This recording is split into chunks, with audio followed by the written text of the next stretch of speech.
So, hello mga kabudol! Nandito ako sa bahay namin.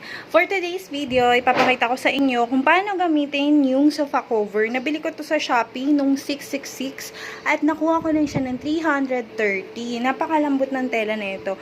Sorry, hindi ko na napakita yung pagsuot ko kasi kanina binaliktad ko siya, hinihingal pa ako. Binaliktad ko siya kasi hindi siya nagmamachi-machi. So, ayan. Ayusin ko pa siya, isisiksik ko pa yan para mag-fitted siya. Sa mga ayaw madumihan yung sofa nila, at gusto pa rin nila yung classic style, ayan. Avail kayo ng ganito, napakaganda ng ganitong design. Marami silang design sa Shopee. Ilalagay ko na lang yung link kapag na-upload na natin to. So, ayan, panoorin nyo po yung pagsiksik natin. So, meron siyang, akala ko walang gamit yung ganito niya. Ito pala yung ginagamit niya pansiksik para makita pa rin yung design ng sofa natin. Yung sofa namin is 2-seaters lang po. Ayan.